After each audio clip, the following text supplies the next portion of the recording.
എൻ്റെ ഹസ്ബൻഡ് ശരിക്കും പറഞ്ഞാൽ ഞങ്ങളുടെ ഒരു അറേഞ്ച്ഡ് മാരേജ് ആയിരുന്നു. എൻ്റെ ഒരു ചെറുപ്രായത്തിൽ എൻ്റെ വീട്ടുകാരെല്ലാവരും കൂടെ നടത്തി തന്ന ഒരു കല്യാണമായിരുന്നു. ഈ കല്യാണം എന്ന് പറയുന്നത് ഒരു സ്ത്രീധനത്തിൻ്റെ പേരിൽ നടന്ന ഒരു കല്യാണം മാത്രമായിരുന്നു. ബിക്കോസ് അവരുടെ മകന് ഡ്രിങ്ക്സും ഒക്കെ നേരത്തെ യൂസ് ചെയ്യുമായിരുന്നു. അപ്പോൾ ഈ ഒരു ഡ്രിങ്ക്സും ഒക്കെ യൂസ് ചെയ്യുന്ന ഒരു പെണ്ണ് വന്നാൽ നിൽക്കും. Hello guys, welcome back to my channel. കുറച്ച് ദിവസത്തിനകം വീണ്ടും ഒരു വീഡിയോ. ഇത് നമ്മുടെ ഇറ്റ്സ് മീ കൈസ് എന്ന് പറഞ്ഞ വ്യക്തിയുടെ ചാനലിൽ നിന്ന് കണ്ട ഒരു വീഡിയോ ആണ്. അപ്പോൾ ചെയ്യണം തോന്നി. എനിക്ക് ചെയ്യാൻ തോന്നിയ കാരണം എന്താണെന്ന് വെച്ചാൽ വേറെ ഒന്നുമല്ല, ഇപ്പോൾ ഇദ്ദേഹം പറയുന്നത് ഇദ്ദേഹത്തിൻ്റെ പേഴ്സണൽ ഇഷ്യൂസാണ്. അപ്പം അതെന്തിനാണ് ഇദ്ദേഹം ഇതുപോലൊരു പബ്ലിക് പ്ലാറ്റ്ഫോമിൽ വന്ന് പറയുന്നതെന്ന് ആണ് എൻ്റെ ചോദ്യം. അപ്പോൾ ഇത് ഞാൻ പറയുന്ന സമയത്ത് തന്നെ നിങ്ങൾ ചോദിക്കും, അത് അവരുടെ ഇഷ്ടമല്ലേ എന്നുള്ളതാണ്. ഒബ്വിയസ്ലി അത് അവരുടെ ഇഷ്ടമാണ്. ഞാൻ അവരെ കുറ്റം പറയുന്നതല്ല. അവർക്ക് അവരുടെ ഫാമിലി മാറ്റേഴ്സും കാര്യങ്ങളൊക്കെ ആരോട് സംസാരിക്കണം, ആരോട് സംസാരിക്കേണ്ട എന്നുള്ളതൊക്കെ അദ്ദേഹത്തിൻ്റെ ഇഷ്ടമാണ്, അല്ലേ? അദ്ദേഹത്തിന് ഹസ്ബൻഡ് ഏകദേശം ഒരു 1.5 വർഷം മുന്നേ മരിച്ചു. ആൻഡ് ഒരു സിംഗിൾ മദറാണ് ഈ ഒരു സിയാന എന്ന് പറയുന്ന വ്യക്തി. സോ ഒരുപാട് നിങ്ങൾക്ക് തന്നെ അറിയാലോ, ഒരുപാട് കഷ്ടപ്പാടുകളും ചിലപ്പോൾ അതിൻ്റെതായ വിഷമങ്ങളും ബുദ്ധിമുട്ടുകളൊക്കെ ഇദ്ദേഹത്തിന് ഉണ്ടാവാം. അപ്പോൾ ഇദ്ദേഹം പറയുന്നത് ഇദ്ദേഹത്തിൻ്റെ മാരേജ് എന്ന് പറയുന്നത് പണ്ടത്തെ ആൾക്കാരുടെ കൺസെപ്റ്റാണ് കേട്ടോ. അത് എക്സാക്റ്റ് ഒരു കൺസെപ്റ്റ് തന്നെയാണ്. ഇപ്പോഴും ചില ഫാമിലികളിലും പല പാരൻസിൻ്റെ ഇടയിലും പല സ്ത്രീകളുടെ ഇടയിലും മാത്രം കണ്ടുവരുന്ന ഒരു പ്രത്യേകതര സ്വഭാവമാണത്. ഒന്ന് കടം തീർക്കാൻ വേണ്ടിയിട്ട് കല്യാണം കഴിപ്പിക്കുക, അല്ലെങ്കിൽ മക്കളുടെ ദുശീലം മാറ്റാൻ വേണ്ടിയിട്ട് കല്യാണം കഴിപ്പിക്കുക. അത് പെണ്ണായിക്കോട്ടെ ആണായിക്കോട്ടെ, രണ്ട് രീതിയിലും ചിന്തിക്കുക കേട്ടോ. ആണുങ്ങളുടെ സൈഡ് മാത്രമല്ല ഇങ്ങനൊരു കൺസെപ്റ്റ് നടക്കുന്നതെന്നാണ് എൻ്റെ ഒരു വിശ്വാസം. പെൺകുട്ടികളുടെ സൈഡും ഉണ്ട്. പെൺകുട്ടികൾ വലിയ രീതിയിൽ ഇതുപോലെ തന്നെ നടക്കുന്ന പെൺകുട്ടികളും ഉണ്ട്. ആ രീതിയിൽ ചിന്തിക്കുന്ന സമയത്ത് പേരൻസ് ചിന്തിക്കും, അവളെ കെട്ടിച്ച് കൊടുത്തു കഴിഞ്ഞാൽ, നല്ലൊരു പയ്യനെ കിട്ടിക്കഴിഞ്ഞാൽ ആ പെണ്ണ് നന്നാവും എന്ന് പറയുന്ന പേരൻസും ചില സ്ഥലങ്ങളിൽ ഉണ്ട് എന്നുള്ളതും നമ്മൾ ആലോചിക്കേണ്ടതാണ്. അപ്പോൾ ആൺകുട്ടികൾ മാത്രമല്ല പെൺകുട്ടികളും ഉണ്ട്. ഈ കാറ്റഗറിയിൽ 2 പേരും പെടും എന്നുള്ളതാണ് എൻ്റെ ഒരു വിശ്വാസം. ഹസ്ബൻഡ് ശരിക്കും പറഞ്ഞാൽ ഞങ്ങളുടെ ഒരു അറേഞ്ച്ഡ് മാരേജ് ആയിരുന്നു. എൻ്റെ ഒരു ചെറുപ്രായത്തിൽ എൻ്റെ വീട്ടുകാരെല്ലാവരും കൂടെ നടത്തി തന്ന ഒരു കല്യാണമായിരുന്നു. ഈ കല്യാണം എന്ന് പറയുന്നത് ഒരു സ്ത്രീധനത്തിൻ്റെ പേരിൽ നടന്ന ഒരു കല്യാണം മാത്രമായിരുന്നു. ബിക്കോസ് അവരുടെ മകന് ഡ്രിങ്ക്സും ഒക്കെ നേരത്തെ യൂസ് ചെയ്യുമായിരുന്നു. അപ്പോൾ ഈ ഒരു ഡ്രിങ്ക്സും ഒക്കെ യൂസ് ചെയ്യുന്ന ഒരു പെണ്ണ് വന്നാൽ നിൽക്കും എന്നുള്ള ഒരു കൺസെപ്റ്റായിരുന്നു പേരൻസിൻ്റെത്. പിന്നെ അവർക്ക് വീട്ടിൽ കുറേ കടങ്ങളും കാര്യങ്ങളും ഒക്കെ ഉണ്ടായിരുന്നു. ഇതെല്ലാം കൂടെ വീട്ടാൻ വേണ്ടി ഒരു സ്ത്രീധനം വാങ്ങിച്ച് മോനെ കൊണ്ട് കല്യാണം കഴിപ്പിച്ചാൽ ഇവരുടെ കടങ്ങളും കാര്യങ്ങളും ഒക്കെ തീരും എന്നുള്ളൊരു ഇതിലാണ് ഇവർ ഈ കല്യാണം ചെയ്തത്. അപ്പം നമ്മൾ ഈ അറേഞ്ച്ഡ് മാരേജ് നമ്മുടെ ഫാദർ ഇതൊക്കെ അന്വേഷിച്ചില്ലേ എന്ന് ആൾക്കാർ ചോദിക്കും. പക്ഷെ എൻ്റെ ഫാദർ അന്വേഷിച്ചപ്പോൾ ഇവർ കൊച്ചിലെ തൊട്ടേ ഗൾഫിലായിരുന്നു. അപ്പോൾ ഇവർ നാട്ടിൽ ഇടയ്ക്കിടയ്ക്ക് മാത്രം വരുന്ന ആൾക്കാർ. അപ്പം ഇവരെ പറ്റി എല്ലാവർക്കും ഇവർ പൈസയുള്ള ആൾക്കാരല്ലേ, അപ്പോൾ ഇവരെ പറ്റി എല്ലാവർക്കും ഒരു നല്ലൊരു അഭിപ്രായമായിരുന്നു. അങ്ങനെ കൂടുതൽ കാര്യങ്ങളൊന്നും ആരും പുറമെ പറഞ്ഞില്ല. പക്ഷേ എനിക്കിത് എപ്പോഴാണ് ഫീൽ ചെയ്തതെന്ന് വെച്ചാൽ, ആൾക്ക് ഇന്ന ഹാബിറ്റ്സ് ഒക്കെ ഉണ്ടെന്ന് ഫീൽ ചെയ്ത് എങ്ങനെയാണെന്ന് വെച്ചാൽ, ഈ കല്യാണം കഴിഞ്ഞിട്ട് ഫസ്റ്റ് ഡേ കുഴപ്പമില്ലായിരുന്നു. സെക്കൻഡ് ഡേ തൊട്ട് ആൾ ഈ ഫുഡൊക്കെ കഴിക്കാൻ നേരത്തും പിന്നെ ഒക്കെ നമ്മുടെ കൂടെ അവൈലബിൾ അല്ലായിരുന്നു. അപ്പോൾ ഇങ്ങനെ രാത്രിയിലൊക്കെ വരത്തില്ല, ആൾ വീട്ടിൽ വരത്തില്ല. വീട്ടിൽ വന്നാൽ തന്നെ ഇതുപോലെ ടെറസിൻ്റെ മണ്ടയ്ക്ക് കിടക്കൽ, പിന്നെ റൂമിൽ തന്നെ വേറെ ബെഡ് വിരിച്ച് തറയിൽ കിടക്കൽ. ഞാൻ ചോദിക്കും എന്താ സംഭവം എന്നൊക്കെ ചോദിക്കുമ്പോഴത്തേക്കിന് പറയും, ആൾക്ക് നടുവേനയാണ്, ബെഡിൽ കിടന്നിട്ട് നടുവേനയാന്നൊക്കെ പറയും. അങ്ങനെ ഞാൻ ഇവരുടെ പേരൻസിൻ്റെ അടുത്ത് ഡൗട്ട് അടിച്ച് ചോദിച്ചു, എന്താ ഇങ്ങനെ എന്താ ഇങ്ങനെയൊക്കെ ചെയ്യുന്നതെന്ന് ചോദിച്ചപ്പോഴത്തേക്കിനും അവരും ഇതുപോലെ കാര്യങ്ങൾ തുറന്നു പറയാൻ തയ്യാറായില്ല.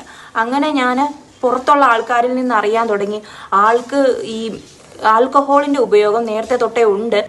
അങ്ങനെ കുറേ ഇഷ്യൂസൊക്കെ ഉണ്ട്. 2 കാര്യങ്ങളാണ് എനിക്ക് വ്യക്തമായിട്ട് പറയാനുള്ളത്. വേറൊന്നുമല്ല. ഒന്ന്, പണം, അതുപോലെ ഗൾഫ്.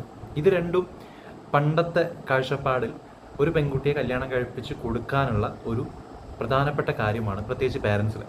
കാരണം അവർക്ക് വേറൊന്നും വേണ്ട. പെൺകുട്ടികളെ പഠിക്കുന്നതിന് മുന്നേ തന്നെ, അല്ലെങ്കിൽ പഠിപ്പ് കഴിയുന്നതിന് മുന്നേ തന്നെ ഒരു പ്രായമാകുമ്പോഴത്തേക്കും ഇതുപോലെ നല്ല രീതിയിലുള്ള ഗൾഫുകാരും അതുപോലെ തന്നെ സാമ്പത്തികമായിട്ട് അത്യാവശ്യം സെറ്റിൽഡ് ആയിട്ടുള്ള ആൾക്കാരെയും കൈമൽ പിടിച്ചേൽപ്പിക്കുക എന്നുള്ളതാണ്. അതിന് പ്രായമോ ഒന്നുമില്ല, സമ്പാദ്യമുണ്ടോ കെട്ടിച്ചു കൊടുക്കുക. അതാണ് പണ്ടത്തെ ഒരു പാറ്റേൺ. ഇന്നത്തെ കാലത്ത് അത് മാറി, സ്വതവേ നല്ല രീതിയിൽ തന്നെ മാറി. ഇന്ന് നേരെ തിരിച്ചാണ്. ഇന്ന് പെൺകുട്ടികൾക്കാണ് ഡിമാൻഡ്.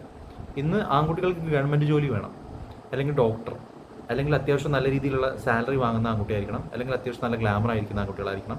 സോ ഇത് പാരൻസിൻ്റെയും പെൺകുട്ടികളുടെയും കൺസെപ്റ്റാണ്. ചിലരുടെ, എല്ലാവരുടെയും അല്ല, ചില പെൺകുട്ടികളുടെ, ചില പാരൻസിൻ്റെയും. സോ ഇതുണ്ടെങ്കിൽ മാത്രമാണ് കെട്ടിച്ചു കൊടുക്കാൻ പറ്റുള്ളൂ എന്നുള്ള കൺസെപ്റ്റ് ഇപ്പം പെൺകുട്ടികളുള്ള പാരൻസിനുണ്ട്. പണ്ട് നേരെ തിരിച്ചായിരുന്നു. ആൺകുട്ടിക്ക് ഗൾഫുണ്ടോ, അത്യാവശ്യം കുഴപ്പമില്ലാത്തൊരു ഫാമിലി ബാക്ക്ഗ്രൗണ്ട് ആണോ, കൈമ പിടിച്ചു കൊടുക്കും. പെൺകുട്ടികളൊരു പരിധി കഴിഞ്ഞ് കഴിഞ്ഞാൽ, പ്രായപൂർത്തിയായി കഴിഞ്ഞാൽ പിന്നെ പാരൻസിന് ടെൻഷനാണ് അല്ലേ, പണ്ടത്തെ ആൾക്കാർ കേട്ടോ. ഇപ്പോഴും ഉണ്ട്, ചില സ്ഥലങ്ങളിലൊക്കെ കണ്ടുവരുന്നതാണ് ഈ സ്ത്രീധനം കെട്ടിച്ച് വേഗം കൊടുക്കുക. ഗൾഫുകാരാണോ, എന്നാൽ വേഗം കൊണ്ടുപോയിക്കും എന്നുള്ള ലെവലിലൊക്കെ കൊടുക്കുന്ന പാരൻസ് ഇപ്പോഴും ഉണ്ട് ചില സ്ഥലം. രണ്ടാമത്തെ കാര്യം ഇദ്ദേഹം പറഞ്ഞത്, ഇദ്ദേഹത്തിൻ്റെ ഹസ്ബൻഡ് ആൽക്കഹോളിക് ആയിരുന്നു എന്നാണ് ഇദ്ദേഹം പറയുന്നത്. ഇദ്ദേഹത്തിന് അതുവരെ മനസ്സിലായിട്ടില്ല എന്നും ഇദ്ദേഹം പറയുന്നു. ഒന്നെങ്കിൽ വീക്കിലി ഒക്കെ ചിലപ്പോൾ കഴിക്കുന്ന ഒരു വ്യക്തിയായിരിക്കാം, അല്ലെങ്കിൽ ഡെയിലി നമ്മൾ പറയില്ലേ ചെറിയ രീതിയിൽ കഴിക്കുന്ന ആൾക്കാരായിരിക്കാം. അത്യാവശ്യം നല്ല രീതിയിൽ കഴിച്ചു വരുന്ന ഒരു വ്യക്തിയാണെങ്കിൽ ഒരു സംസാരം കേൾക്കുന്ന സമയത്തോ അല്ലെങ്കിൽ ഇദ്ദേഹത്തിൻ്റെ മുഖം മാറുന്ന സമയത്തോ സ്വതവേ നിങ്ങൾക്ക് തന്നെ അറിയാം, വീട്ടിലുള്ള അമ്മമാർക്കും പാരൻസിനും, അമ്മമാർക്കും അതുപോലെ തന്നെ ഭാര്യമാർക്കും പെട്ടെന്ന് ക്യാച്ച് ചെയ്യാൻ പറ്റുന്നൊരു സംഭവമാണ് ഈ ഒരു മദ്യപാനം, സിഗരറ്റ് വലി എന്നൊക്കെ പറയുന്നത്. കാരണം സ്മെല്ല് വേഗം കിട്ടും. അപ്പോൾ ഇദ്ദേഹത്തിന് അത് കിട്ടിയില്ല എന്ന് പറയുന്നത് എനിക്ക് അത്ഭുതമാണ്. അതൊന്നും മനസ്സിലാക്കാൻ, കൂടെ നിന്നിട്ടും മനസ്സിലാക്കാൻ പറ്റിയില്ല എന്ന് പറയുന്നത് എന്തോ എനിക്ക് തോന്നുന്നില്ല അത് പ്രോപ്പർ ആണോ ഉള്ളതാണ് എനിക്ക് ഡൗട്ട്. അത് കഴിഞ്ഞ് നോക്കുന്ന സമയത്ത് പാരൻസിലേക്ക് ചോദിക്കുന്ന സമയത്ത് പാരൻസും അത് കൈ ഒഴിഞ്ഞു എന്ന് പറയുന്നു. പിന്നെ വേറെ ആരൊക്കെയോ ത്രൂ ആണ് ഇദ്ദേഹം ഇത് അറിയുന്നതെന്നാണ് ഇദ്ദേഹം പറയുന്നത്. സോ സ്വന്തം ഭാര്യ നാട്ടുകാരോട് അന്വേഷിച്ചിട്ട് വേണം ഭർത്താവ് കുടിക്കുന്നുണ്ടോ ഇല്ലയോ എന്നുള്ളത് അറിയുന്നു എന്നാണ് ഇദ്ദേഹം പറയുന്നത്. എത്രത്തോളം വാലിഡ് ആണെന്ന് എനിക്ക് അറിഞ്ഞൂടാ. ഞാൻ പറഞ്ഞില്ലേ, എൻ്റെ മാത്രം ചിന്താഗതിയാണ്. ഞാൻ പറഞ്ഞ പോലെ ഇദ്ദേഹത്തിൻ്റെ കുറ്റം പറയൂ അല്ലെങ്കിൽ സിയാന എന്ന് പറഞ്ഞ വ്യക്തിയെ ചൂഷണം ചെയ്യുമോ ഒന്നുമല്ല ഞാൻ. നമുക്ക് കേൾക്കുന്ന സമയത്ത് നമുക്ക് തോന്നില്ലേ ചില കാര്യങ്ങൾ, ഇതൊക്കെ എന്തിനാണ്? ഇപ്പം ഇതൊരു ചർച്ചാ വിഷയമാക്കി എടുക്കേണ്ട കാര്യമൊന്നുമല്ല. ഒരാളുടെ പേഴ്സണൽ ലൈഫ് വന്ന് പറയുന്നു, അത്രയേ ഉള്ളൂ. എന്നെ സംബന്ധിച്ചിടത്തോളം അത് മാത്രമേ ഉള്ളൂ. ഞാൻ ഒരുപാട് ഇവരുടെ ബാക്കി വീഡിയോസ് ഒന്നും ഞാൻ ഇവിടെ പ്ലേ ചെയ്യുന്നില്ല. എനിക്ക് പറയാനുള്ളൊരു കാര്യം ഇത്ര മാത്രമേ ഉള്ളൂ. എല്ലാവർക്കും പേഴ്സണൽ കാര്യങ്ങളുണ്ട് അല്ലേ. ഞാനൊന്നും എന്നെ സംബന്ധിച്ചിടത്തോളം എൻ്റെ കാര്യം മാത്രം ഞാൻ പറയുകയാണ്. ചില ആൾക്കാർ എന്നെ പോലെ തന്നെ ആയിരിക്കും എന്നാണ് എൻ്റെ ഒരു വിശ്വാസം. ഒരു 10 ആൾക്കാർ കൂടുന്ന സ്ഥലത്ത് ഒരിക്കലും നമ്മുടെ പേഴ്സണൽ കാര്യങ്ങൾ നമ്മൾ ചർച്ച ചെയ്യില്ല. ചിലപ്പോൾ മേ ബി എനിക്കൊരു ബെസ്റ്റ് ഫ്രണ്ട് ഉണ്ടെങ്കിൽ ഞാൻ ആളുടെ അടുത്ത് മാത്രം പറയുന്ന ചില കാര്യങ്ങളുണ്ടാവാം. എന്നാലും കംപ്ലീറ്റ് ആയിട്ട് ആളുടെ അടുത്ത് എൻ്റെ എല്ലാ കാര്യങ്ങളും പറയണം എന്നും സാധ്യത കുറവാണ്. കാരണം ചില കാര്യങ്ങൾ പറയാൻ നമുക്ക് മടിയുണ്ടാവും. അയ്യോ വേണ്ട, അത് അവനോട് പറയണ്ട, അതെൻ്റെ മാത്രം കാര്യമാണ്, അതെൻ്റെ ഉള്ളിൽ നിന്നോട്ടെ എന്ന് വിചാരിക്കുന്ന രീതിയിലുള്ള ചില കാര്യങ്ങൾ. അപ്പം അതിൽപ്പെട്ടൊരു കാര്യമാണ് നമ്മുടെ ഫാമിലി മാറ്റേഴ്സ് എന്ന് പറയുന്നത്. പിന്നെ ഇദ്ദേഹം പറയുന്നത് ഇദ്ദേഹത്തിൻ്റെ ഭർത്താവ് മരിച്ചിട്ട് 1.5 വർഷമായി എന്നാണ്. അപ്പം ഈ 1.5 വർഷം ആയി മരിച്ച ഒരാളുടെ കാര്യം ഇന്നൊരു സോഷ്യൽ മീഡിയ പ്ലാറ്റ്ഫോമിൽ വന്ന് ഇതുപോലെ പറയുന്ന സമയത്ത് എന്തിനാണ് പറയുന്നതെന്നാണ് എൻ്റെ ചിന്ത. കാരണം ഇത്രയും കാലം ഇദ്ദേഹത്തിന് പറയാനുണ്ടായില്ല എന്നുള്ളതും, രണ്ടാമത് ഇനി ഇദ്ദേഹം ഇതിനു മുന്നേ പറഞ്ഞിട്ടുണ്ടോ എന്നുള്ളതൊന്നും എനിക്കറിയില്ല. ഇനി പറഞ്ഞിട്ടുണ്ടെങ്കിൽ ഓക്കെ, ലീവ് ഇറ്റ്. ഇനി പറഞ്ഞിട്ടില്ലെങ്കിൽ എന്തിനാണ് ഇത്രയും കാലത്തിന് ശേഷം ഇപ്പം ഈ പുരാണ കഥ പോലെ ഇദ്ദേഹത്തിൻ്റെ കാര്യങ്ങൾ വന്ന് പറയുന്നത്? ഇന്ന് ഇദ്ദേഹം ഇല്ല, ഒന്നും നിങ്ങളുടെ ഹസ്ബൻഡ് ഇന്നില്ല, പിന്നെ പേരൻസ്. ഞാൻ പറഞ്ഞില്ലേ, നമ്മുടെ ഫാമിലി മാറ്റേഴ്സ് എപ്പോഴും സോഷ്യൽ മീഡിയ പ്ലാറ്റ്ഫോമിലേക്ക് വരുന്ന സമയത്ത് ഒരുപാട് രീതിയിൽ ചിന്തിക്കുന്ന സമയത്ത് പലർക്കും പല രീതിയിൽ ചിന്തിക്കാമെന്നുള്ളതാണ്. ഇപ്പം നിങ്ങൾ നിങ്ങളുടെ ഫാമിലി മാറ്റേഴ്സ് പറയുന്നു, ഈ സമയത്ത് നിങ്ങൾ നിങ്ങളുടെ ഹസ്ബൻഡിനെ പറ്റി കാര്യങ്ങൾ പറയുന്ന സമയത്ത് ഇതുപോലെ നിങ്ങളുടെ ഹസ്ബൻഡ് ഇന്ന് ജീവനോടെ ഉണ്ടെങ്കിൽ ഒന്ന് ചിന്തിച്ചു നോക്കുക. ജീവിച്ചിരിപ്പുണ്ടെങ്കിൽ നിങ്ങൾ ഈ പറയുന്ന കാര്യം കേൾക്കുന്ന സമയത്ത് ചിലപ്പോൾ അദ്ദേഹത്തിന് പറയാൻ നിങ്ങളെക്കുറിച്ച് ചിലപ്പോൾ മേ ബി കാര്യങ്ങളുണ്ടാവാം. നിങ്ങളുടെ ലൈഫ് ആർക്കെങ്കിലും അറിയോ? എനിക്കറിയോ? ഈ പറയുന്ന ഇസ്മി കൈസിന് അറിയോ? വേറെ ആർക്കെങ്കിലും അറിയോ? ഇല്ല, ഒരിക്കലും ഇല്ല. സോഷ്യൽ മീഡിയയിൽ നിങ്ങൾ വന്ന് പറയുന്നതാണ് സത്യം എന്നുള്ള ധാരണയിൽ നിൽക്കുന്ന ഒരുപാട് പേരുണ്ടാവാം. മനസ്സിലായില്ലേ? അപ്പം മരിച്ചുപോയ ഒരാളെ തെറ്റിദ്ധരിക്കുന്ന രീതിയിലേക്കും അല്ലെങ്കിൽ അദ്ദേഹത്തിൻ്റെ കുടുംബത്തിനെ അല്ലാത്ത രീതിയിൽ ചിന്തിക്കുന്ന ഒരു ചിന്താഗതിയിലേക്കും ആൾക്കാരെ മാറ്റുന്നതാണ് നിങ്ങൾ ചെയ്യുന്നൊരു കാര്യം. ഒരിക്കലും അങ്ങനത്തെ കാര്യങ്ങൾ ചെയ്യരുത് എന്നാണ് ഞാൻ പറയുന്നത്. നിങ്ങൾക്ക് നിങ്ങളുടെ ഇഷ്ടമുള്ള വീഡിയോസ് ഇടാം, ഞാൻ പറഞ്ഞില്ലേ ഇതൊന്നും തെറ്റല്ല. പക്ഷേ എൻ്റെ ഒരു ചിന്താഗതിയിൽ ചിന്തിക്കുന്ന സമയത്ത് നിങ്ങൾ ചെയ്യുന്നത് തെറ്റായിട്ട് എനിക്ക് ഫീൽ ചെയ്യുന്നു. അതെൻ്റെ മാത്രം ഫീൽ ആയിരിക്കാം, മേ ബി ചിലർക്ക് അത് തെറ്റാണെന്ന് തോന്നണമെന്നില്ല. കാരണം ഇതൊക്കെ ഞാൻ പറഞ്ഞ പോലെ നിങ്ങൾ നിങ്ങളുടെ മാത്രം സ്വകാര്യതയിൽ സൂക്ഷിക്കേണ്ട ഒരു കാര്യമാണ്. ഇത് പബ്ലിക്കിലേക്ക് വരുന്ന സമയത്ത് ഞാൻ പറഞ്ഞ പോലെ നിങ്ങളുടെ ഹസ്ബൻഡ് ജീവിച്ചിരിക്കുന്നുണ്ടെങ്കിൽ അവർക്ക് പറയാനുണ്ടാവാം മേ ബി ഇതുപോലുള്ള കാര്യങ്ങൾ. അവർ പറയുന്നുണ്ടോ? പറയാൻ പറ്റുന്നുണ്ടോ? ഇല്ല, കാരണം അവരിന്നില്ല. അപ്പം ഇല്ലാത്തൊരാളെക്കുറിച്ച് ഇന്ന് നിങ്ങൾ വന്ന് പബ്ലിക് പ്ലാറ്റ്ഫോമിൽ പറയുന്ന സമയത്ത് ഇതിലെന്ത് ശരിയുണ്ട് എന്നുള്ളത് വിലയിരുത്താൻ പലർക്കും പറ്റില്ല എന്നുള്ളതാണ്. പിന്നെ നിങ്ങൾ പറയുന്നത് ശരിയെന്ന് വിശ്വസിക്കുന്ന ഒരു 100-ൽ 2 പോരെ, 100-ൽ ഒരു 90% ആൾക്കാരുണ്ടെങ്കിൽ ആ 90% ആൾക്കാരെയും നിങ്ങൾ തെറ്റിദ്ധരിപ്പിക്കാമെന്ന് ഞാൻ പറഞ്ഞു കഴിഞ്ഞാൽ നിങ്ങൾക്ക് എതിർക്കാൻ പറ്റില്ല, ഒരിക്കലുമില്ല. കാരണം നിങ്ങൾ എന്നെ ചിന്തിച്ച് നോക്കൂ, ഈ 90% ആൾക്കാരും നിങ്ങളെ വാക്കിനെ വിശ്വസിക്കുന്നുണ്ടെങ്കിൽ ആ ആൾക്കാരെ പറ്റിക്കുന്നതിന് സമമാണ്. കാരണം അവരാർക്കും നിങ്ങളുടെ ഹസ്ബൻഡിനെ നേരിട്ടോ അല്ലാതെയോ അറിയില്ല. ഒന്നാമത് അവർ ഗൾഫിൽ സെറ്റിൽഡ് ആയ ഫാമിലിയാണ്, നാട്ടിൽ അവരെക്കുറിച്ച് അധികം അറിയില്ല. അപ്പം ഇങ്ങനെ ഒരാളെ കുറിച്ചാണ് നിങ്ങൾ ഇവിടെ വന്നിട്ട് ഇതുപോലുള്ള കാര്യങ്ങൾ പറയുന്നത്. അത് എത്രത്തോളം വാലിഡ് ആയിരിക്കും എന്നുള്ളത് എനിക്കിപ്പോഴും മനസ്സിലാവുന്നില്ല എന്നുള്ളതാണ്. ഈ കല്യാണം ഇപ്പോൾ ഇത്രയും രൂപയും സ്വർണ്ണമൊക്കെ വാങ്ങിച്ചിട്ട് ഇവർ കല്യാണം ചെയ്തിട്ടും ഒരു ഭാര്യ എന്നുള്ള നിലയിൽ എനിക്ക് പ്രോപ്പറായിട്ടുള്ള റെസ്പോൺസിബിലിറ്റി കിട്ടുന്നില്ല. പിന്നെ എനിക്കാണെങ്കിൽ എൻ്റെ വീട്ടിൽ പറയാനുള്ള ബുദ്ധിമുട്ടുണ്ട്. കാരണം നമ്മൾ ഈ കല്യാണം നടത്തിയെന്ന് പറഞ്ഞാൽ നമ്മൾ കല്യാണത്തിന് മുമ്പേ നമുക്കൊരു സ്വന്തമായിട്ടൊരു വീടുണ്ടായിരുന്നു. ആ വീട് ഇവരുടെ ഫാദർ വന്ന് കണ്ടതിന് ശേഷം അഭിപ്രായപ്പെട്ടു, ഇതുപോലെ ആ വീട് കല്യാണത്തിന് അവരുടെ ആൾക്കാരെയും കാര്യങ്ങളെയും ഒന്നും കാണിക്കാൻ പറ്റില്ല, അങ്ങനെ അഭിപ്രായപ്പെട്ടു. അപ്പം നമ്മൾ അവിടുന്ന് താമസം മാറി അന്ന് തൊട്ട് ഇന്ന് വരെ നമ്മൾ റെന്റിനാണ് താമസിക്കുന്നത്. അപ്പം ഈ നമ്മൾ കല്യാണത്തിന് ഇതുപോലെ കല്യാണം ഉറച്ചു കഴിഞ്ഞപ്പോൾ നമ്മുടെ കയ്യിൽ ഇവർ പറഞ്ഞ ആ ഒരു എമൗണ്ട് ഫണ്ട് കൊടുക്കാനില്ലായിരുന്നു. അങ്ങനെ നമ്മുടെ വീട് വിൽക്കുകയും ഒക്കെ ചെയ്താണ് ഈ കല്യാണം നടത്തിയത്. അപ്പോൾ എനിക്ക് ഇങ്ങനത്തെ കല്യാണം കഴിഞ്ഞിട്ട് ഇങ്ങനത്തെ ഇഷ്യൂസൊക്കെ വന്നപ്പോഴത്തേക്കിന് എനിക്ക് വീട്ടിൽ പറയാൻ ഭയങ്കര ബുദ്ധിമുട്ടുണ്ടായിരുന്നു. ബിക്കോസ് എൻ്റെ പഠിത്തം സ്റ്റോപ്പായി, എനിക്ക് എഡ്യൂക്കേഷൻ ഇല്ല, വെറും +2 മാത്രമായിരുന്നു ഞാൻ. പിന്നെ ഈ എൻ്റെ വീട്ടിൽ 3 സിസ്റ്റേഴ്സ് താഴെ നിൽക്കുന്നു. അപ്പോൾ നമുക്ക് വീടും വിറ്റേച്ച് ഇവരിങ്ങനെ കല്യാണം നടത്തി നമ്മൾ പിന്നെയും റിട്ടേൺ വീട്ടിലോട്ട് പോകുക എന്ന് പറഞ്ഞാൽ അതെന്നെ സംബന്ധിച്ച് ശരിക്കും ഒരു മെന്റലി ഞാനങ്ങ് ഭയങ്കര ഒരു സ്റ്റേജിലോട്ട് പോയിക്കൊണ്ടിരിക്കും. അപ്പോൾ ഞാൻ അന്വേഷിച്ചപ്പോഴത്തേക്കിനാണ് ഈ ഒരു വീഡിയോ കൂടി ഞാൻ പ്ലേ ചെയ്തതെന്ന് വെച്ചാൽ അത് ഇമ്പോർട്ടൻ്റ് ആയിട്ടുള്ളൊരു കാര്യമായിട്ട് എനിക്ക് ഫീൽ ചെയ്തുകൊണ്ട് കേട്ടോ. ഒരുപാട് പെൺകുട്ടികൾ ഇന്ന് പല ഭർത്താവിൻ്റെ വീട്ടിൽ അനുഭവിക്കുന്ന പല കാര്യങ്ങളും, അല്ലെങ്കിൽ അനുഭവിച്ച അത്രയും അധികം ആത്മഹത്യാ വക്കിലേക്ക് എത്തുന്നതിൻ്റെ റീസൺ പോലും പാരൻസ് സപ്പോർട്ട് കുറവായിരിക്കും എന്നുള്ള ധാരണയാണ്. സീരിയസ്ലി അല്ലേ, കെട്ടിച്ചു പോയ പെൺകുട്ടികൾ എപ്പോഴും ചിന്തിക്കുന്ന ഒരു കാര്യമാണ്, എന്ത് പ്രശ്നം ഉണ്ടായാലും എന്നെ അത്രയും കഷ്ടപ്പെട്ട് അവരത്രയും ആൾക്കാരെ മുന്നിലൊക്കെ കൈയും കാലും പിടിച്ച് അത്രയും കണ്ണീരോടെ കെട്ടിച്ചു വിട്ടതാണ്, അല്ലെങ്കിൽ അത്രയും കഷ്ടപ്പെട്ട് കെട്ടിച്ചു വിട്ടതാണെന്നാണ് പല പെൺകുട്ടികളുടെയും ധാരണ, അല്ലെങ്കിൽ അതൊരു വാസ്തവമാണ്. കാരണം കല്യാണം എന്ന് പറയുന്നത് നിങ്ങൾക്ക് തന്നെ അറിയാം എത്രത്തോളം വലിയൊരു കാര്യമാണെന്നുള്ളത്. അത് കല്യാണം കഴിച്ച് പോകുന്ന ദമ്പതികളെക്കാളും ഏറ്റവും വലിയ കഷ്ടപ്പാട് അനുഭവിക്കുന്നത് ഒബ്വിയസ്ലി ചെക്കൻ പെണ്ണ്. എനിക്ക് തോന്നുന്നു മോസ്റ്റ്ലി പെൺകുട്ടികളുടെ വീട്ടിലുള്ള പാരൻസിനാണ് കൂടുതൽ ചിലവ് എന്നുള്ളത്. കാരണം ഇപ്പം കുറേയൊക്കെ മാറി എന്നുള്ളതാണ്. പണ്ടത്തെ കാര്യമാണ് ഞാൻ പറയുന്നത്, ഈ സ്ത്രീധനം കൊടുത്ത് കെട്ടിച്ച് വിടുന്ന ഒരു സിറ്റുവേഷൻ. അപ്പം അന്നത്തെ ഈ കാറ്റഗറി ഓഫ് പെൺകുട്ടികളിൽ ഒരുപാട് പേര് ഇന്നും ഭർത്താവിൻ്റെ വീട്ടിൽ ഇതുപോലുള്ള ദുരന്തങ്ങൾ അനുഭവിച്ച് പറയാൻ പറ്റാതെ, ആരോടും ഇതിനെക്കുറിച്ച് ഷെയർ ചെയ്യാൻ പറ്റാതെ അനുഭവിക്കുന്നവർ പലരുമുണ്ട്. ഇതിനോട് ഞാൻ അംഗീകരിക്കുന്നുണ്ട്, ഈ വ്യക്തിയോട് ഞാൻ കൂടുതലായിട്ട് ഈ ഒരു കാര്യത്തിൽ ഞാൻ അംഗീകരിക്കുന്നു. കാരണം ഞാൻ പറഞ്ഞ പോലെ, കാരണം പേരൻസിൻ്റെ സങ്കടം ആലോചിച്ച് ഞാൻ വീട്ടിലേക്ക് കയറി ചെന്ന് കഴിഞ്ഞാൽ എൻ്റെ താഴെയുള്ള ഇതുപോലെ അനിയത്തിമാരുണ്ടെങ്കിൽ അവർ, അല്ലെങ്കിൽ ചേച്ചി ഉണ്ടെങ്കിൽ അവർ, അല്ലെങ്കിൽ അച്ഛനമ്മ വയ്യാതെ കിടക്കുന്ന അച്ഛനും അമ്മയാണെങ്കിൽ, അല്ലെങ്കിൽ ഇതുപോലെ സാമ്പത്തികമായിട്ട് ബുദ്ധിമുട്ടുള്ള അച്ഛനും അമ്മയാണെങ്കിൽ ഞാൻ കയറി ചെന്ന് കഴിഞ്ഞാൽ അവർക്ക് ഞാനൊരു ബാധ്യതയാവുമോ, അല്ലെങ്കിൽ അവർ എന്ത് വിചാരിക്കും, അല്ലെങ്കിൽ നാട്ടുകാരുടെ മുന്നിൽ അവരുടെ മാനം പോവോ, അങ്ങനെയൊക്കെ ചിന്തിച്ച് ആ ഭർത്താവിൻ്റെ വീട്ടിൽ തന്നെ സ്വന്തം ലൈഫും എന്താ പറയുക എല്ലാം ത്യജിച്ച് ആ പെൺകുട്ടി ഒന്നെങ്കിൽ ഞാൻ പറഞ്ഞില്ലേ മേ ബി സൂയിസൈഡ് അറ്റംപ്റ്റ് വരെ എത്തിയേക്കാം, ചിലപ്പോൾ ആത്മഹത്യ ചെയ്തേക്കാം, അല്ലെങ്കിൽ മക്കൾക്ക് വേണ്ടി സഹിച്ച് ജീവിതാവസാനം വരെ ജീവിച്ചേക്കാം. ഇങ്ങനെ ഒരുപാട് പേര് നമുക്ക് ചുറ്റും ഇന്നുമുണ്ട് എന്നുള്ളത് സത്യമാണ്.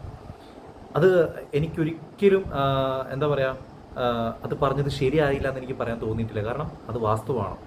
കാരണം അന്നുണ്ടായിരുന്ന പല കാര്യങ്ങളും ഇന്നും പല വീടുകളിലും നടക്കുന്നുണ്ടെന്നുള്ളതാണ്. എനിക്ക് തോന്നുന്നു സ്വതവേ പെൺകുട്ടികൾ കുറച്ചും കൂടി സ്ട്രോങ് ആവേണ്ട സമയം കഴിഞ്ഞു. പ്രത്യേകിച്ച് ഈ രീതിയിൽ സിറ്റുവേഷൻസ് അനുഭവിക്കുന്ന പല ആൾക്കാരും, പല സ്ത്രീകളും എനിക്കൊന്ന് കുറച്ചും കൂടി ബോൾഡായിട്ട് ചിന്തിക്കേണ്ട സമയം കഴിഞ്ഞു. ഇനി ഇല്ല. കാരണം ഒരു ലൈഫേ ഉള്ളൂ. ഇതുപോലെ ഭർത്താവിൻ്റെ വീട്ടിൽ ഇത്രയും സഹിച്ച് വിഷമങ്ങൾ അനുഭവിച്ച് സ്വന്തമായിട്ടൊരു കരിയർ പോലും ബിൽഡ് ചെയ്യാൻ പറ്റാത്ത രീതിയിൽ സ്വന്തം ലൈഫ് നശിപ്പിച്ച് വീട്ടുകാരെ ബുദ്ധിമുട്ട് ആലോചിച്ച്, അല്ലെങ്കിൽ അവരുടെ സങ്കടം ആലോചിച്ച്, അവരുടെ നാണക്കേട് ആലോചിച്ച്, അല്ലെങ്കിൽ അവർക്കൊരു ബാധ്യതയാവോ ഞാനെന്ന് സ്വയം ആലോചിച്ച് നിങ്ങളെ തന്നെയാണ് ഇല്ലാതാക്കുന്നത്. അപ്പോൾ നിങ്ങൾ പറയും ഇനി എനിക്ക് എന്തിനാണ് ഒരു ജീവിതം, ഇത് ഇവിടെ കഴിഞ്ഞു, ഇനി എന്ത് നോക്കാനാണ്. ചിലപ്പം ഏകദേശം ഞാൻ പറയല്ലേ വയസ്സൊന്നും അത്ര ഉണ്ടാവില്ല. ഇവരൊക്കെ ചെറുപ്പം മുതലേ ചെറിയൊരു പ്രായത്തിലേക്ക് എത്തിച്ചു പോകുന്നുണ്ട്. ഇവർക്കൊന്നും അത്ര പ്രായം ഉണ്ടാവില്ല എന്നുള്ളതാണ് എനിക്ക് തോന്നുന്ന കാര്യമാണ്. ചിലപ്പോൾ തെറ്റുണ്ടാവാം. പക്ഷെ എന്നാലും പ്രായത്തിനനുസരിച്ചല്ല ഞാൻ കാര്യങ്ങൾ പറയുന്നത്. എങ്കിൽ പോലും നിങ്ങൾ മുന്നോട്ട് വരാൻ ശ്രമിക്കുക. അതിൽ നിന്നും ആരെയും നോക്കേണ്ട കാര്യമില്ല. കാരണം നിങ്ങളെ കെട്ടിച്ചു വിടുന്നത് നിങ്ങളുടെ പേരൻസ് ആണ്. സോ അവർ തന്നെ നിങ്ങളെ തിരിച്ചെടുക്കണം. അവിടെ ഒരു ബുദ്ധിമുട്ടുണ്ടെങ്കിൽ ഒരുപാട് പൈസ കൊടുത്ത് കെട്ടിച്ചു വിട്, കടം വാങ്ങി പൈസ കൊടുത്ത് നിങ്ങളെ വീട്ടുകാർ മറ്റൊരു വീട്ടിലേക്ക് കെട്ടിച്ചയക്കുന്നുണ്ടെങ്കിൽ ഒരു പ്രോഡക്റ്റ് വിൽക്കുന്നവർ വിൽക്കുകയാണ്. സോറി, ഒരു പ്രോഡക്റ്റ് കൊടുക്കുന്നവർ നിങ്ങളെ വിൽക്കുകയാണ്. അവർ അതും പൈസ അങ്ങോട്ട് കൊടുത്തിട്ട്, എനിക്ക് ഈ ഒരു കുട്ടിയെ ബാധ്യതയാണ് നിങ്ങൾ എടുത്തോളൂ എന്ന് പറഞ്ഞിട്ട് പൈസ കൊടുത്തിട്ട് നിങ്ങളെ കൊടുക്കുകയാണ്. അതിനാണോ നിങ്ങൾ പറയുന്നത് ഈ കഷ്ടപ്പാടെന്ന് പറയുന്നത്? എന്ത് കഷ്ടപ്പാടാണ്? നിങ്ങൾ പെൺകുട്ടികൾക്കൊരു സ്വന്തമായിട്ടൊരു കരിയർ ഉണ്ടാക്കാനോ അല്ലെങ്കിൽ പഠിച്ചിട്ട് വലിയൊരു ആളാക്കി അവളെ സ്വന്തം കാലിൽ നിലനിർത്തിയിട്ട് വേണം പേരൻസ് ഇത് ചെയ്യാൻ. അങ്ങനെയാണെങ്കിലും ഓക്കെ, അവളെ ഞാൻ അത്രയും പഠിപ്പിച്ചിട്ട് അത്രയും സെറ്റാക്കിയിട്ടാണ് ഞാൻ കല്യാണം കഴിച്ചു കൊടുത്തത്. അതാണ് ഒരു പേരൻസിന് പറയാനുള്ള പ്രൗഡ് മൊമെൻറ്റ്. അല്ലാതെ ഒരുപാട് പൈസ ഉണ്ടാക്കിയിട്ട് ഒരു ചെക്കൻ്റെ തലയിൽ സ്വന്തം മോളെ കെട്ടിച്ച് വെച്ചിട്ട് ഞാൻ എൻ്റെ പെണ്ണിനെ കഷ്ടപ്പെട്ടല്ല, എൻ്റെ മോളെ കഷ്ടപ്പെട്ടിട്ടാണ് ഞാൻ കല്യാണം കഴിച്ച് കൊടുത്തതെന്ന് പറയാൻ ഒരു പേരൻസിനും അർഹതയില്ല എന്നാണ് എൻ്റെ ഒരു ഫീൽ.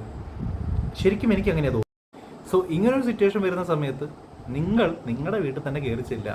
അതെന്ത് ബാധ്യതയായാലും അവർക്ക് എത്ര സങ്കടം തോന്നിയാലും വേണ്ടില്ല, കയറി ചെല്ലുക എന്നുള്ളതാണ്. അനുഭവിക്കേണ്ട ആവശ്യമില്ല. നിങ്ങളുടെ ലൈഫ് വീണ്ടും കൊണ്ടുപോയി നശിപ്പിക്കുക എന്നുള്ളതേ ഞാൻ പറയുന്നുള്ളൂ. ഞാൻ പറഞ്ഞില്ലേ, നിങ്ങളുടെ കരിയർ ബിൽഡ് ചെയ്യുക, നിങ്ങളുടെ ലൈഫിൽ ഓവർകം ചെയ്യുക, അത്രയേ ഉള്ളൂ. അല്ലാതെ എല്ലാം സഹിച്ച് നിൽക്കേണ്ട സമയം ഒരുപാട് കഴിഞ്ഞു എന്നുള്ളത് സ്വയം മനസ്സിലാക്കുക. ഞാൻ പറഞ്ഞില്ലേ, ഇദ്ദേഹത്തിൻ്റെ ഹസ്ബൻഡ് മരിച്ചത് കൊണ്ടായിരിക്കാം മേ ബി ഇന്ന് ഇദ്ദേഹം ഇതുപോലെ പറയാനും സംസാരിക്കാനും ഒരു പ്ലാറ്റ്ഫോമിൻ്റെ മുന്നിൽ ഗഡ്സോടെ കാര്യങ്ങൾ സംസാരിക്കാനും ഇദ്ദേഹം കാണിച്ച ധൈര്യത്തെ ഞാൻ സമ്മതിക്കുന്നു. പക്ഷേ ഞാൻ പറയുന്നു, പേഴ്സണൽ കാര്യങ്ങൾ മോസ്റ്റ്ലി സോഷ്യൽ പ്ലാറ്റ്ഫോമിൽ ചർച്ച ചെയ്യാതിരിക്കുക എന്നുള്ളതാണ്. ചുമ ഉള്ളതുകൊണ്ട് ഇപ്പോൾ കുറച്ച് പേർക്ക് എല്ലാവർക്കും ഉണ്ട്. ഇനി ഇത് ക്ലൈമറ്റിൻ്റെ ആണോ എന്ന് എനിക്കറിയില്ല, ഒരുപാട് പേർക്ക് ചുമയും കാര്യങ്ങളൊക്കെ ഉണ്ട്. പ്രത്യേകിച്ച് എനിക്കുണ്ട്, മാറുന്നില്ല ഒരു കണക്കിനും. നോക്കിക്കഴിഞ്ഞാൽ അതിങ്ങനെ തുടർച്ചയായിട്ടുണ്ട്. അതാണ് സംസാരിക്കുമ്പോൾ കുറച്ച് കഴിയുമ്പോഴേക്കും തൊണ്ട പിടിച്ചു വെക്കും, ചുമ വരും. ഇതുപോലെ അറിയുന്നത് ആള് ജോലി ചെയ്ത സ്ഥലത്ത് അവിടുത്തെ മസ്കറ്റിലെ ഒരു 4000 റിയാൽ ആളുടെ കയ്യിൽ നിന്ന് മിസ്സായി പോയി. എന്നിട്ട് ആള് ഒളിവിലാണ് അറിയുന്നത്. അപ്പോൾ ഒരു ദിവസം ഒരു റിലേറ്റീവ് വിളിച്ചിട്ട് പറയുന്നത് ഒരു കൂട്ടുകാരൻ്റെ റൂമിൽ ആള് 2 days മുമ്പ് പോയി സൂയിസൈഡ് ചെയ്തു എന്നുള്ളൊരു ന്യൂസ് നമുക്ക് കിട്ടുന്നത്. അപ്പോഴാണ് ഞാൻ ഭയങ്കര ഷോക്കായി. ബാക്കി ഞാൻ ഇടുന്നില്ല, സോറി. അപ്പോൾ എല്ലാവരും ഒന്ന് മനസ്സിലാക്കുക, പെൺകുട്ടികൾ ചിന്തിക്കേണ്ട ഒരു കാര്യം ഞാൻ പറഞ്ഞു. മോസ്റ്റ്ലി നിങ്ങൾക്ക് ചെയ്യാൻ പറ്റുന്ന ഒരു കാര്യം അത് മാത്രമേ ഉള്ളൂ. എല്ലാ വീട്ടിലും സഹിച്ച് ഇതും ഇങ്ങനെ മതി, എൻ്റെ ജീവിതം ഇത് മതി, ഇതിൽ കൂടുതൽ ഞാനൊന്നും ചിന്തിക്കുന്നില്ല, ഇനി എൻ്റെ ജീവിതം ഒന്നുമില്ല, എൻ്റെ ജീവിതം ഇതോടെ തീർന്നു എന്നൊക്കെ വിചാരിക്കുന്നവരോട് പ്രത്യേകിച്ചൊരു കാര്യം, അതിൽ തീർന്നിട്ടില്ല. നിങ്ങൾ പേരൻസിനെ ചിന്തിച്ച് നാട്ടുകാരെ ചിന്തിച്ച് ഒന്നും അവിടെ സഹിച്ച് നിൽക്കാൻ, അല്ലെങ്കിൽ അത്രയധികം ക്രൂരതയാണ് നിങ്ങൾ സഹിച്ചുകൊണ്ടിരിക്കുന്നതെങ്കിൽ വേണ്ട മക്കളെ, ഓടി രക്ഷപ്പെടാൻ നോക്കിക്കോ. അത്രേ എനിക്ക് പറയാനുള്ളൂ. അത് നേരെ തിരിച്ചു കിട്ടോ. കഷ്ടപ്പെട്ട് ഭാര്യനെ സ്നേഹിച്ച് അത്രയും ഭാര്യയ്ക്ക് വേണ്ടി കാര്യങ്ങൾ ചെയ്യുന്ന ഭർത്താക്കന്മാരും ഉണ്ട്. എന്നിട്ട് പോലും ഭാര്യമാർ വില കൊടുക്കാത്ത ഭർത്താക്കന്മാരുണ്ട്. അങ്ങനത്തെ ലൈഫിൽ നിൽക്കുന്ന ആൺകുട്ടികളോട് എനിക്ക് പറയാനുള്ളത്, താങ്ങി നിൽക്കണ്ടമ്മോ, നിനക്കൊന്നും താങ്ങി നിൽക്കേണ്ട ഒരു ആവശ്യവുമില്ല. അത്രേ ഉള്ളൂ. സ്വന്തം കാലം നിൽക്കാനുള്ള ധൈര്യം നിനക്കും ഉണ്ട്, പെൺകുട്ടികൾക്കുണ്ട് ആൺകുട്ടികൾക്കുണ്ട്. സോ ഫ്രീ ആയിട്ട് ജീവിക്കുക, അത്ര മാത്രമേ ഉള്ളൂ. നമുക്ക് എവിടെ സന്തോഷം തരുന്നോ, എന്തിലാണോ നമ്മൾ ഹാപ്പി ആവുന്നത് അവിടെ നിൽക്കുക. നമുക്ക് സങ്കടം തരുന്ന ഒരു കാര്യത്തെയും നമ്മുടെ ലൈഫിൽ വെക്കേണ്ട ആവശ്യമില്ല എന്നാണ് എൻ്റെ ഒരു തോന്നൽ. എന്തായാലും ഈ വീഡിയോ ഞാൻ അവസാനിപ്പിക്കുകയാണ്. ഒരു കാര്യം കൂടി ഞാൻ പറയാം, പേഴ്സണൽ കാര്യങ്ങൾ സോഷ്യൽ മീഡിയയിൽ വന്ന് ചർച്ച ചെയ്യാതിരിക്കുക. രണ്ടാമത്തെ കാര്യം, ഈ വ്യക്തി മരിച്ചു എന്ന് പറയുന്നു, ഇദ്ദേഹത്തെക്കുറിച്ച് ആർക്കും ഒന്നും അറിയില്ല. അപ്പോൾ ഇങ്ങനൊരു അലിഗേഷൻ, ഇപ്പം എനിക്ക് ഫീൽ ചെയ്യുന്നത് ഇത് കംപ്ലീറ്റ് ഒരു അലിഗേഷൻ ആയിട്ടാണ്. കാരണം പ്രൂഫോ കാര്യങ്ങളോ ഒന്നുമില്ല, നിങ്ങൾ പറയുന്നത് മാത്രം കേൾക്കുന്നു. നേരെ തിരിച്ച് നിങ്ങളൊരു അറബിയുടെ വോയിസ് നിങ്ങളൊരു അറബീൻ്റെ വോയിസും കൂടി പ്ലേ ചെയ്തിട്ടുണ്ട്. ഇതെന്ത് പ്രൂവ് ചെയ്യാൻ വേണ്ടിയിട്ടാണെന്ന് എനിക്ക് മനസ്സിലാവുന്നില്ല. നിങ്ങളുടെ ഹസ്ബൻഡ് അങ്ങനെ ആയിരുന്നു എന്ന് പ്രൂവ് ചെയ്യാൻ വേണ്ടിയിട്ടാണോ, അല്ലെങ്കിൽ ഹസ്ബൻഡ് മരിക്കുന്നത് ഇങ്ങനെയാണെന്ന് പ്രൂവ് ചെയ്യാൻ വേണ്ടിയിട്ടാണോ, എനിക്ക് അറിഞ്ഞൂടാ. അത് ഞാൻ പറഞ്ഞില്ലേ, മരിച്ചൊരു വ്യക്തിയെ വീണ്ടും ഇല്ലാതാക്കുന്നു, അദ്ദേഹത്തിൻ്റെ കുടുംബത്തെ വീണ്ടും ഇല്ലാതാക്കുന്നു. എനിക്ക് തോന്നുന്നു ആ ചുറ്റുവട്ടത്ത് ഇവരെക്കുറിച്ച് നല്ലതായിട്ട് ചിന്തിച്ച ഒരുപാട് പേരുണ്ടാവാം. കാരണം ഇന്ന് നല്ലതോ ചീത്തയോ അദ്ദേഹം ഇന്നില്ല. അപ്പോൾ മരിച്ച ഒരാളെക്കുറിച്ച് ഇങ്ങനെ ഈ രീതിയിലുള്ളൊരു സംസാരിക്കതായിരുന്നു എനിക്ക് തോന്നുന്നു. ബാക്കിയൊക്കെ നിങ്ങളുടെ ഇഷ്ടമാണ്, ഇത് കേൾക്കുന്നവരുടെ ഇഷ്ടമാണ്. ഇതെൻ്റെ മൈൻഡ് സെറ്റിൻ്റെ ഒരു കാര്യം മാത്രമാണ് ഞാൻ പറഞ്ഞത്. ശരിയോ തെറ്റോ എനിക്കിങ്ങനെ തോന്നി, ഇതാണ് ശരി എന്നുള്ളത്, അതുകൊണ്ട് ഞാൻ പറഞ്ഞെന്നുള്ളൂ. അപ്പോൾ അടുത്ത വീഡിയോ കാണുന്നവരെ ബൈ.